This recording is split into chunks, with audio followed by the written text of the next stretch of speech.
Babes, welcome back. We love you. We see you. And, babes, if your dating life feels completely chaotic right now, if you are like spiraling because a guy left you on read for 3 hours, just take a deep breath and remember you could be dating someone you have only ever met through prison mail. Oh my gosh, truly. Like, everyone's standards need a little reality check, and this show is basically the ultimate reset button. I mean, you could literally be waiting at a gate for a man wearing state-issued slides. So, put it in perspective. Exactly. Before we even get into it, though, tell the Snark Squad what we are drinking today, because I am already feeling it. Oh, we have spiked cherry lemonades on deck today, and babes, I am warning you right now, they are dangerously good. Like, they're that sneak up on you, text your ex kind of good. I noticed. Yeah, I poured a very heavy hand of vodka in these. So cheers, everyone. Grab your drinks, settle in, because we have another incredibly messy episode to get through. Cheers to the mess. And speaking of messes, before you arrived today, I had this completely ridiculous question pop into my head, and I need your immediate take on this. Okay, I am ready. What is it? So I was thinking about the concept of time behind bars, and I was wondering, is being in jail basically just one really, really long weekend, or is it one really long workday? Wait, what? What kind of psychological trap is this? How could it possibly be a weekend? You are locked in a cage. No, hear me out. Think about the structure of a weekend when you have zero plans. Like, you wake up, you have nowhere to be, you stare at a wall, you eat a weird snack at 2 p.m., you pace around your living room, maybe you play some cards, and then you sleep. Every single day looks exactly the same. That is peak depressive weekend energy. I fundamentally reject that premise. I really do. A weekend implies freedom of choice. Like, you can choose to be a potato on a Sunday. Why? In prison, you are forced to be a potato, so that makes it a work day. A really long, unpaid, mandatory work day where your boss is a warden. I mean, that is dark, but true. Right. There is a rigid schedule. Lights on, chow time, yard time, count time. That is literally a corporate itinerary from hell. But does Monday even have any meaning behind bars, though? Like, Yeah. do you wake up on a Tuesday and think, at least it is not Monday? Or is it just like Blur's Day every single day for 5 to 10 years? I feel like Monday is only traumatic if you had a weekend to recover from. If there is no weekend, Monday is just, I don't know, day 4,000. That is entirely too bleak for this cherry lemonade. Honestly, I am so thankful neither of us has the actual life experience to answer that question. Amen to that. I will happily keep my dentist schedules and my annoying Monday morning emails. I really do not need to know the inner workings of cell block time management. Seriously. But that actually perfectly transitions into something else I have been fixating on. Jailhouse romances. They completely fascinate me, and they terrify me. Oh, absolutely. I am constantly debating what actually makes people fall in love with someone they have never physically met, someone they cannot touch, cannot go to dinner with, cannot, see interacting with a waiter. Well, I think it is the absolute suspension of reality. It is safe. That is the secret sauce right there. Safe. How is dating an inmate safe? Emotionally safe, because you get to project every single one of your fantasies onto a blank canvas in an orange jumpsuit. You don't have to deal with, their dirty socks on the floor, or them being in a bad mood after a commute, or their terrible financial decisions. Well, usually. Right. Usually. It is intimacy without any of the actual terrifying vulnerability of daily life. Okay, would you ever do, absolute honesty right now, would you ever write to an inmate? Absolutely not.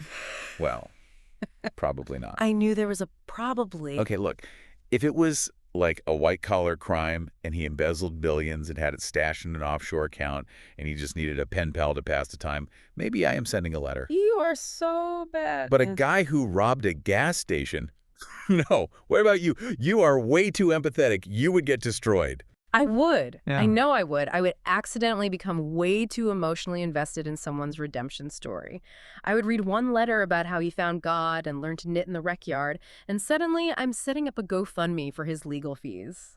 You are literally the target demographic for a prison hustle. I really am. But I also feel like I would spout the red flags eventually. Like, I wouldn't just blindly follow them. Oh, please. You wouldn't spout a red flag if it slapped you in the face while holding a machete. You would just be like, oh, he's just passionate. Okay. Rude. But fair. You would definitely need me to manage a roster. True. But speaking of toxic decisions, Snark Squad, we need to confess something. After work yesterday, we had one of those completely delusional dinners where we ordered absolutely everything on the menu because we convinced ourselves we deserved it. The phrase, "we deserve a little treat," has fundamentally ruined my life and my bank account. We sat down, And the waiter asked for our order, and I think we blacked out. We ordered the truffle fries, obviously. Then we got the massive burrata appetizer, the spicy rigatoni, a whole margarita pizza to split as a quote-unquote side dish. Which is completely normal behavior. Who does that? And then we got 3 different desserts because we couldn't decide between the tiramisu, the lava cake, or the cheesecake. And let the record show, the spicy rigatoni completely stole the show. I would commit a low-level felony for that pasta. It was so good.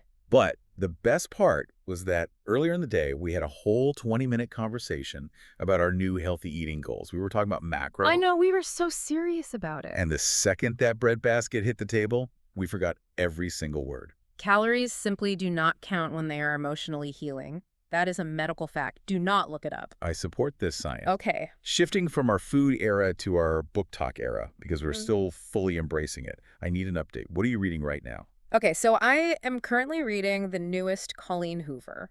And I don't want to be basic, but it is completely wrecking my emotions. I was literally crying on the train this morning. I look like a lunatic. The emotional manipulation in her writing is just, chef's kiss. It is totally living up to the hype for me. What about you?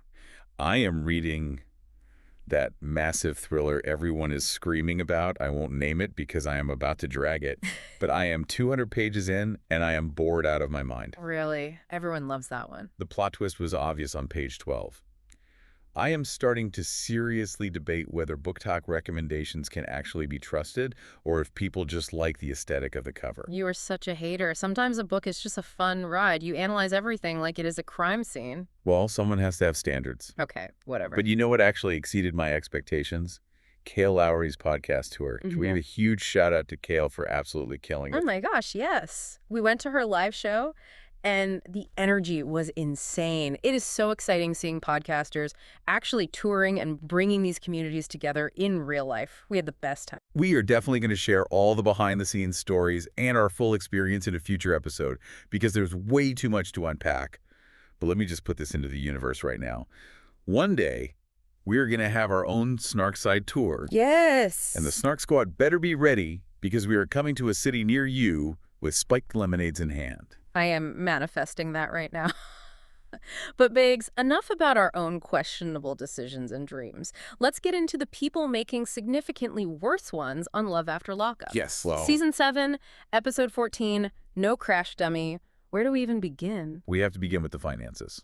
Because love might be blind, but credit card statements have 20/20 vision. Yeah. We need to talk about Michael and Kaylee. This situation is physically painful to watch. It actually made me nauseous. Let's set the scene for the squad. So Michael is finally released. He is navigating his transition to a halfway house. And here's what makes this so tragic. He actually had a plan. Do you know how rare that is on this show? When he went in, he had about $14,000 in savings. Yeah. He had mapped out his reentry. He knew he had around $6,000 in DMV fines that needed to be paid so he could get his driver's license back. And that license isn't just for fun.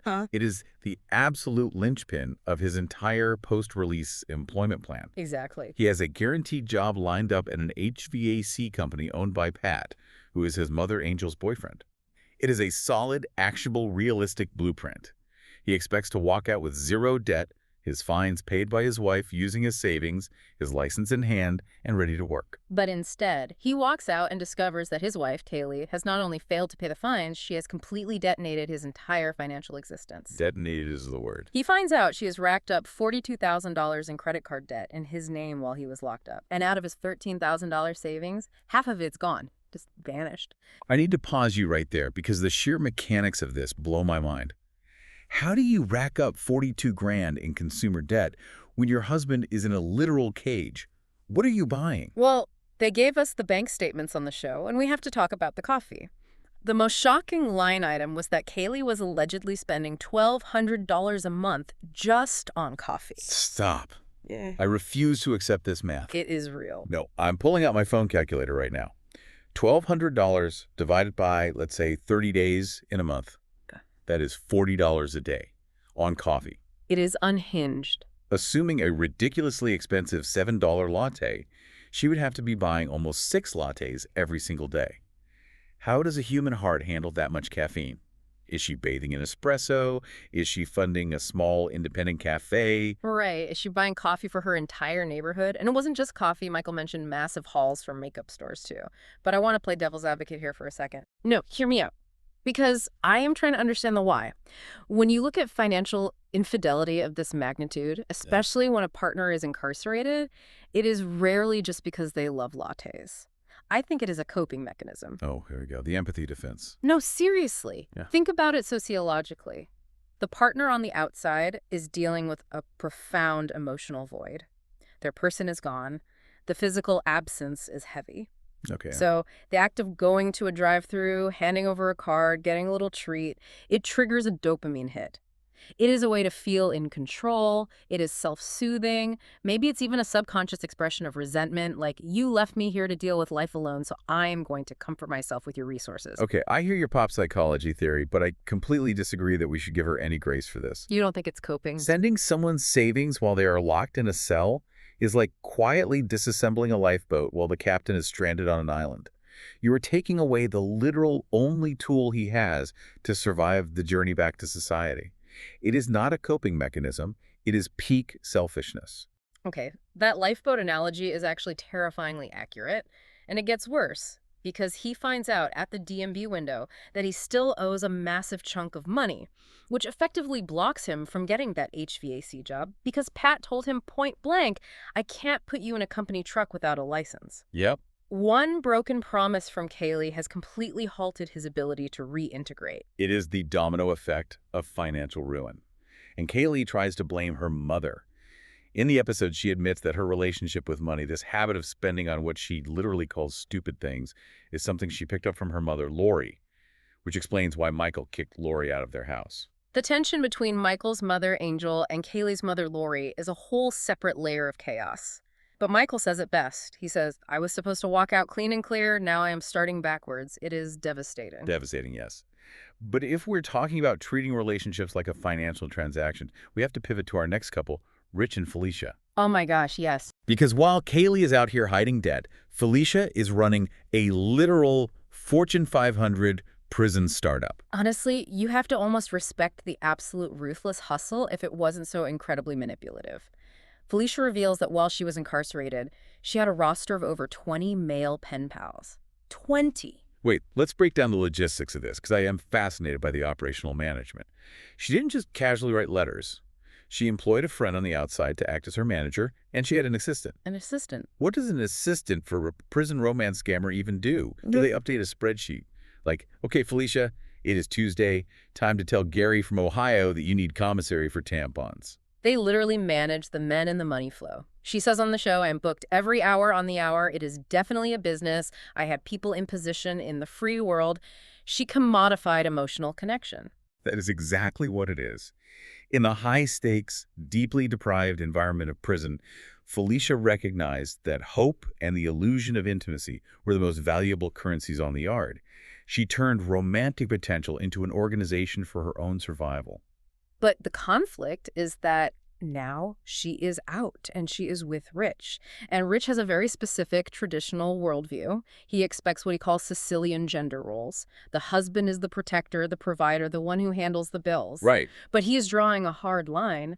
Felicia wants expensive new clothes, and Rich refuses to buy them until she provides literal physical proof that she is officially divorced from her previous marriage. Which, by the way, I am totally on Rich's side here. That is a completely reasonable boundary. Show me the divorce papers before I buy you a Gucci bag is just common sense. I agree it is reasonable. But Felicia is outraged. Because Rich won't immediately fund her lifestyle, she justifies continuing to communicate with her prison roster. She tells him, I have to survive, I need money, I need clothes. And Rich is just looking at her like she has three heads, saying, you are getting money from pen pals and whatnot. That's supposed to be deaded as soon as she got out the gates. And he is right. Completely. How do you transition from a mindset where relationships are purely a survival currency, a literal means to an end, to a mindset of genuine reciprocal partnership? You don't. At least she hasn't. Felicia is out of prison physically, but psychologically she is still operating inside that jailhouse economy.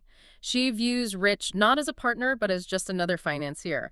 The second his ATM closes, she taps back into her network.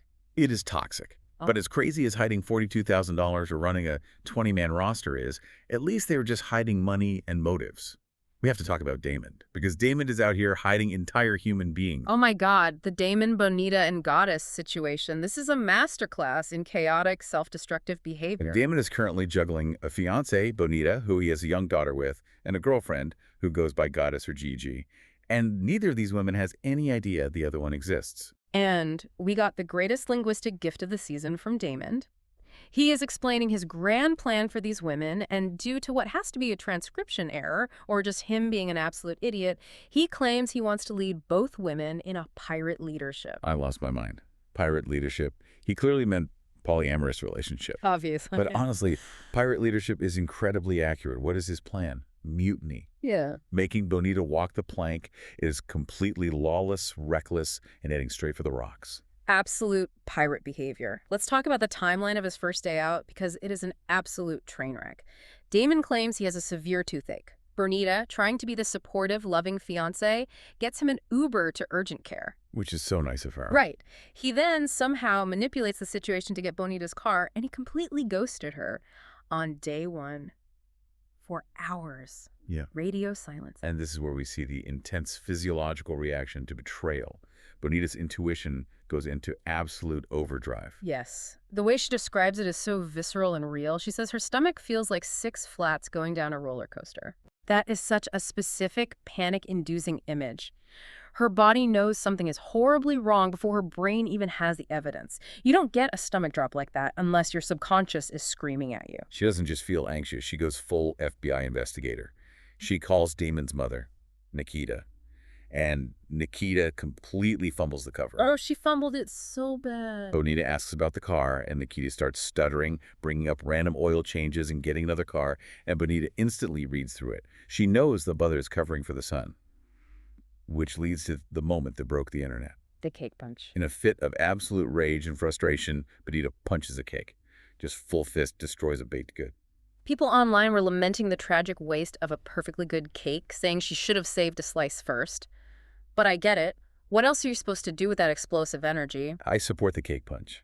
It is better than punching a wall and drinking your hand. But the reality of what Damon was actually doing while Bonita was destroying dessert is infuriating. He wasn't at an urgent care. He was with Gigi, his secret girlfriend. Getting his hair braided and wearing a ski mask. Why was he in a ski mask? That is what I want to know. Was he hiding from Bonita's friends? He looked completely different than when he left Bonita's house in his slippers and baggy pants. But here is where Damon's audacity reaches levels I didn't think were humanly possible. Oh, I know exactly what you're going to say. The lounge. Yes, he is with Gigi, getting his hair braided, and he decides he needs to go out. At 11 p.m., he tells the woman he has been hiding with that he needs to go to a lounge, which he accidentally slips and calls a strip club later because he needs a taste of his freedom. He leaves her to go out alone in the middle of the night on his first day out. And he returns at 3 or 4 in the morning, and then, as a fix-it tactic for ghosting his fiancée Bonita all day, he sends Bonita a provocative picture of himself at 1:18 a.m. Like a late-night proof of life. Hey, babe, sorry I stole your car and vanished. Here's an eggplant pic. Bonita is rightfully disgusted. She says, "What you think this is? You think this fixes everything, baby." That is wild. Let's unpack the why here. Because what we're witnessing is the darkest, most chaotic version of the post-release honeymoon phase. When individuals are released after years of strict regimentation, where they are told when to eat, sleep, and breathe, there is often a profound, overwhelming urge to consume freedom as quickly and vastly as possible. Like a dopamine frenzy. Exactly. Yeah. Damon is treating his release like a weekend bender in Vegas. He tells Gigi, this is a part of my mental, me being able to go out. I got my freedom back. He views any restriction, even basic relationship communication, as a return to captivity. Which is so messed up. He is conflating intimacy with imprisonment. He wants the benefits of their devotion, their cars, their cakes, without any of the restrictions of an actual partnership. He is structurally and emotionally incapable of handling the immediate accountability that is required by just one romantic relationship, let alone 2 simultaneous secret ones. It is wild. And it perfectly brings us to our next couple, Cyrus and Daya. Because while Damon is avoiding accountability, Cyrus is out here actively weaponizing his trauma against Daya. Oh, this relationship is built on a foundation of profound anxiety. Daya is waiting outside the parole office. She is a single mother of 4. She has everything riding on this, and she is terrified because they're waiting to see if Cyrus will be approved to parole out to her house. And Cyrus finally comes out, looks at her, and says that his parole to her house was rejected, a warrant popped up, and he is going back to jail for years. And Di is instantly devastated. You can physically see the crushing weight hit her when she realizes she has to go home and break this news to her kids. But then he smirks. He reveals he is joking. He got approved. I am appalled by this. I was screaming at my television, pranking your partner about a multi-year prison sentence on the literal steps of the parole office. That is incredibly cruel. It is emotional terrorism. Yes. Daya has been carrying the immense crushing anxiety of this relationship for years, holding her breath, raising 4 kids, and his first instinct upon seeing her is to manufacture trauma for a laugh. It reveals a massive lack of empathy and a deep immaturity. He does not grasp the emotional toll his incarceration has taken on her. To him, the justice system is just a game he survived, but to her, it is a constant looming threat over her family's stability. And that stability is exactly what Daya's family is fiercely trying to protect. We see them at a New Year's Eve party at Daya's mom's house. Her mom, Liz, her Aunt Millie, and her sister Cindy are all there, and they are heavily, heavily protective. As they should be. And they have a really good reason to be skeptical. The massive, flashing neon red flag. Cyrus's former cellmate was a man named Jaden. Jaden happens to be Daya's ex-partner. A partner who, crucially, struggled severely with a meth addiction. So Daya's family is looking at Cyrus, and they are terrified that he is just Jaden 2.0. They see a pattern of Daya choosing broken men who bring chaos into her and her children's lives. And Millie says it straight up. She says, Daya is vulnerable, and I feel like he took advantage of her. He's seen what she was doing for Jaden and continued to pursue her as if to get those same benefits. It is a brutal assessment, but it is rooted in protective love. Now, Cyrus's defense against this family scrutiny is deeply revealing. He pushes back against Daya's sister, basically saying he isn't some rookie who is going to slip up. He calls himself a certified inmate. Certified. He says he spent his juvie life and his adult life locked up, claiming, I'm on that motherfucking paper trail. Because of it, we got to move different. This is wild. He actually believes his extensive lifelong criminal history makes him less likely to reoffend because he, quote, knows the stakes. Right. He's trying to frame institutionalization as a form of specialized wisdom. Don't worry, I have been in jail my whole life, so I am an expert at staying out. The math is not mathing, Cyrus. Not at all. But from a psychological standpoint, the burden on these families is immense. They live in a constant state of hypervigilance. They have to constantly brace for impact, waiting for the other shoe to drop when their loved one dates someone with a severe criminal history. They become collateral risk managers. And we see that exact same dynamic parallel perfectly with our next couple, Zay and Carrington. Except here, the family member dropping the reality check isn't the girlfriend's family. Is the inmate's own sister. Shamerica, oh my gosh, give Shamerica her own show immediately. Literally. She is the harbinger of absolute truth in this storyline. She drops an absolute bombshell on Carrington. Zay's parole plan was denied, but wasn't a paperwork error? Nope. It was denied because Zay's brother, Darius, is also on parole and living at that exact same address, and the system won't allow 2 parolees to cohabitate there. But Shamerica doesn't stop with just the logistical bad news. She exposes a deeply hidden betrayal. She tells Carrington that while Zay was in prison, he was actively using drugs. And not just using drugs. He was getting high using the exact money that Carrington was sending him to survive. The money she sacrificed to make his life easier was funding his habit.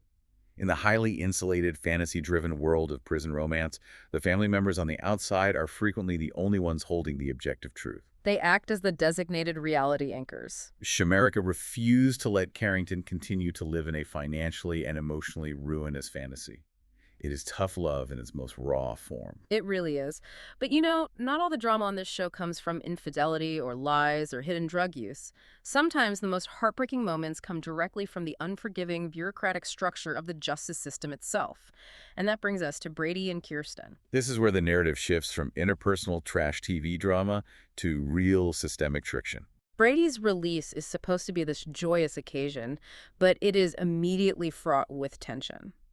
Brady is released, but he is over an hour late getting out. Now, to the average person, being an hour late is an annoyance. But for Brady, he is mandated to report to a halfway house that is 300 miles away from his home. 300 miles. And if he doesn't arrive on time, he says the marshals will be notified and they won't blink an eye at giving him another 15 years. The margin for error is absolute zero. The anxiety isn't about whether he loves Kirsten. It is about whether a traffic jam will cost him a decade and a half of his life. And Kirsten is carrying this burden alongside him. She drives 6.5 hours with her 3 kids, Phoenix, Riot, and Blaze, and spends $1,000 just to see him for a 48-hour pass at a hotel near this distant halfway house. That is dedication. Brady talks about the heavy burden of stepping in as a father figure to her children, trying to be a role model after being gone for 5 years. But the real heartbreak of this scene has nothing to do with Kirsten's kids. No, it has to do with his biological daughters. Oh, right. Brady's ex, Corey, was supposed to drive up and bring his biological daughters to the hotel to see him for the first time in 5 years. But at the very last minute, Corey calls and cancels. She says one of the daughters, Remington, has swollen lymph nodes and needs an ultrasound. You can see the absolute helplessness wash over Brady. He is 300 miles away. His instinct as a father is to pack up and go check on his sick child, but he can't. He says, I'm tired of jumping through these hoops for the feds, and if they want to hold that against me for going to check on my child, then let them. It is a moment of profound, paralyzing impotence. For me, this storyline grounds the show. It strips away all the memeable drama of the cake punching and the ski masks, and it shows the brutal reality of the halfway house system. It is a mechanism that actively separates families. It raises the most critical question of reentry. How does a formerly incarcerated individual rebuild paternal bonds when the state literally dictates their geography? When your physical location is property of the government, your ability to be a parent is fundamentally compromised. He has to be an inmate on a pass, asking permission to see his own flesh and blood. We are looking at the concept of collateral consequences. The punishment ripples out to deeply affect innocent children. Spouses like Kirsten draining their bank accounts, and ex-partners like Corey trying to co-parent with a ghost. Brady's sentence didn't end at the prison gates. It just shape-shifted into a 300-mile geographic barrier. It is incredibly sobering, and it forces you to look at the whole spectrum of what freedom actually means on this show. Some people, like Damon, squander it on sheer chaos, while others, like Brady, find their freedom so restricted they are still paralyzed. Okay, we need to take a breath and transition into our first segment because I have opinions that need to be categorized. Let's play red flags on parole. We are going to choose the biggest red flags from the episode and rank them from concerning to absolutely run for your life. What is your top pick? Okay, my concerning tier is Cyrus's parole prank. It is toxic, it is mean, but maybe it's just sheer stupidity. My run for your life tier is Felicia's 20-man roster. If a woman has a literal administrative assistant managing her boyfriends, you are outmatched. Run away. I completely disagree. Felicia is upfront about her hustle. Rich knows what he signed up for. Barely. My run for your life is Demon's ski mask ghosting. He stole your car on day 1, vanished, and then sent a 1 a.m. eggplant pic. That is predatory, sociopathic behavior. Honestly, fair. If a man wears a ski mask in August to go get his hair braided, pack your bags. Okay, next segment, Couple Survival Index. We are rating the couples on trust, chemistry, delusion, chances of making it 6 months, and entertainment value. Let's do Michael and Kaylee. Trust, 0. She hid 42K chemistry, -0. He looks at her like she is an alien. He really does. Delusion, off the charts. She thinks she can just say sorry for draining his life savings. Chances of making it 6 months, maybe 10%. Entertainment value, 10 out of 10. I am gripped by the financial horror. I agree with all of that. Let's do Cyrus and Daya. Trust, 4 out of 10. She trusts him, but she really shouldn't. Chemistry, they actually seem very connected, maybe a 7. I would give them a 7. Delusion, 10 out of 10. Daya, thinking a man whose cellmate was her meth addict ex is a safe bet, is pure delusion. Chances of making it 6 months, 50%. Entertainment value, 8 out of 10, purely for Aunt Millie's side eyes. Spot on. Aunt Millie is a star. Okay, moving to segment 3. What would we do? Let's take 3 major situations and discuss how we would handle them. First, the cake punch. If you were Bonita and your fiancé stole your car, what are you destroying? I am not punching a cake and ruining my own dessert. I am putting all of his size 13 slides into the bathtub and turning on the shower. Water damage is deeply inconvenient, but not technically criminal. That is evil, and I love it. I would probably just cancel the car insurance while he's driving it. Good luck explaining that to the cops. Oh, that is good. Second situation, handling the 1:18 a.m. text. How are you responding to Damon's provocative picture? I am sending a thumbs up emoji. Nothing hurts a man's ego more than a generic corporate thumbs up to an explicit photo. That is lethal. I would probably send back a link to a BetterHelp therapist. Also lethal. Okay, final segment. Lockup predictions. Give me your biggest prediction, biggest surprise, destined for disaster, and one chaotic theory. Biggest prediction, Michael gets his mom's boyfriend Pat to hire him anyway, but Kaylee somehow crashes the company truck. Oh. Biggest surprise, Shamerica actually helping Carrington escape Zay, destined for disaster, Damon and his pirate leadership. My chaotic theory. Felicia's manager on the outside is actually secretly in love with her and is sabotaging Rich behind the scenes. Oh my God, the manager theory makes so much sense. Right. My biggest prediction, Cyrus is going to get into a physical altercation with Daya's sister Cindy at Thanksgiving. Biggest surprise, Brady actually maintaining his composure with the halfway house. Destined for disaster, Michael and Taylor, because 42 grand in debt is a crater you don't climb out of. And your chaotic theory. My chaotic theory, Damon's mom Nikita is actually funding his second girlfriend Gigi because she hates Bonita. I would watch a whole spin-off of just Nikita and Gigi. Same. Well, babes, we have traversed a massive emotional landscape today. From $42,000 coffee debts, to 20-man prison enterprises, to ski mask ghosting, to the heartbreaking restrictions on blended families. The fantasy built through letters always shatters when it hits the friction of the real world. You know, maybe the prison wall wasn't the obstacle for some of these people. Maybe the wall was the entire point. It keeps the fantasy safe. Wow, that is the exact thought I need to end on. Snark Squad, we want to hear from you. Would you ever date someone you met through letters alone? What is the best book you have read lately that we need to add to our TBR pile? And which couple do you think is headed for the absolute biggest disaster? Let us know in the comments or slide into our DMs. Thank you all so much for listening. Please remember to subscribe, leave a 5-star review, and share the podcast with another messy babe in your life who needs to feel better about their own relationship choices. We love you guys. Stay curious, stay chaotic, and we will see you on the snark side.